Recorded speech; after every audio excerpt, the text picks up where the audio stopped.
پیدائش 18واں باب۔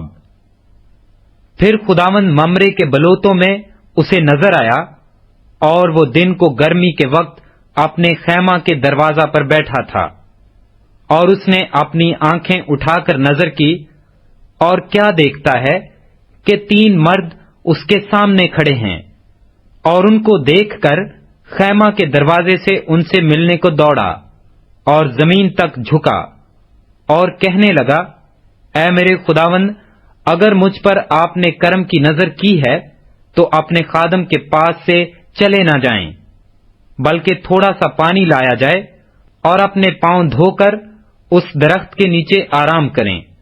میں کچھ روٹی لاتا ہوں، آپ تازہ دم ہو جائیں، تب آگے بڑھیں، کیونکہ آپ اسی لیے اپنے خادم کے پاس آئے ہیں۔ انہوں نے کہا، جیسا تو نے کہا ویسا ہی کر۔ اور ابراہیم ڈیرے میں سارا کے پاس دوڑا گیا اور کہا کہ 3 پیمانہ باریک آٹا جلد لے اور اسے گوندھ کر پھلکے بنا۔ اور ابراہیم غلہ کی طرف دوڑا اور ایک موٹا تازہ بچڑا لا کر ایک جوان کو دیا، اور اس نے جلدی جلدی اسے تیار کیا۔ پھر اس نے مکھن اور دودھ اور اس بچڑے کو جو اس نے پکوایا تھا لے کر ان کے سامنے رکھا، اور آپ ان کے پاس درخت کے نیچے کھڑا رہا، اور انہوں نے کھایا۔ پھر انہوں نے اس سے پوچھا کہ تیری بیوی سارا کہاں ہے؟ اس نے کہا وہ ڈیرے میں ہے۔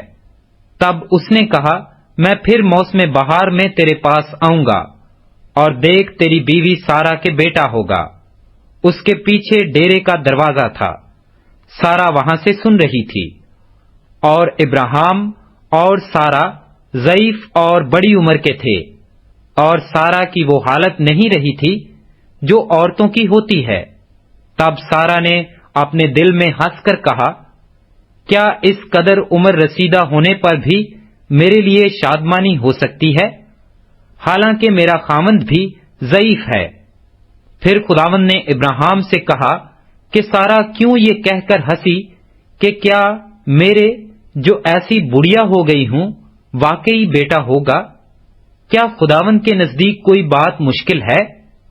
موسم بہار میں معین وقت پر میں تیرے پاس پھر آؤں گا اور سارا کے بیٹا ہوگا۔ تب سارا انکار کر گئی کہ میں نہیں ہنسی، کیونکہ وہ ڈرتی تھی، پر اس نے کہا، نہیں، تو ضرور ہنسی تھی۔ تب وہ مرد وہاں سے اٹھے اور انہوں نے سدوم کا رخ کیا، اور ابراہیم ان کو رخصت کرنے کو ان کے ساتھ ہو لیا۔ اور خداوند نے کہا کہ جو کچھ میں کرنے کو ہوں، کیا اسے ابراہیم سے پوشیدہ رکھوں؟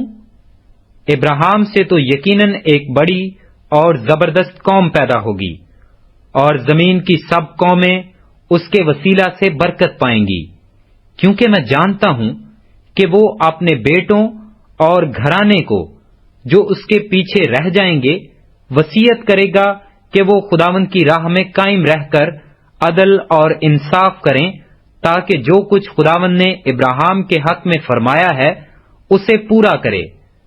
پھر خداوند نے فرمایا، چونکہ سدوم اور امورا کا شور بڑھ گیا اور ان کا جرم نہایت سنگین ہو گیا ہے، اس لیے اب میں جا کر دیکھوں گا کہ کیا انہوں نے سراسر ویسا ہی کیا ہے جیسا شور میرے کان تک پہنچا ہے، اور اگر نہیں کیا تو میں معلوم کروں گا۔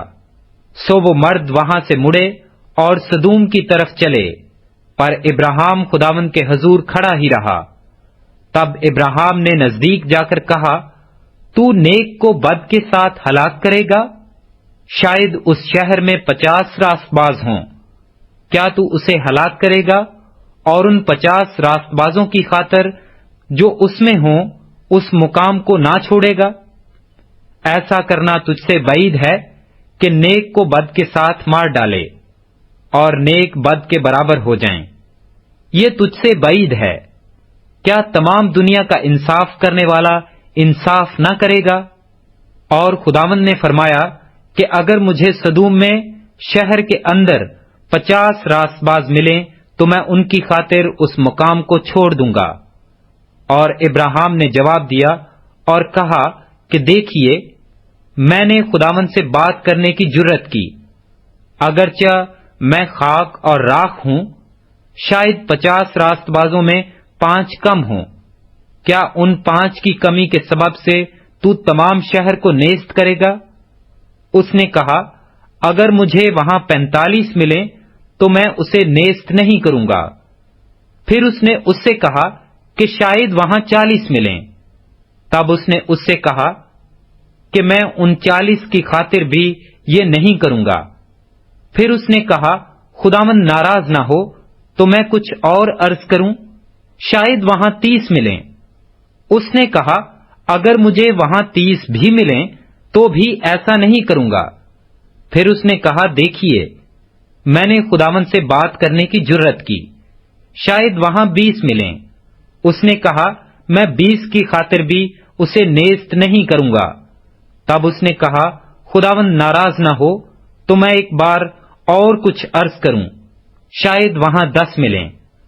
اس نے کہا، میں 10 کی خاطر بھی اسے نیست نہیں کروں گا۔ جب خداوند ابراہیم سے باتیں کر چکا تو چلا گیا، اور ابراہیم اپنے مکان کو لوٹا۔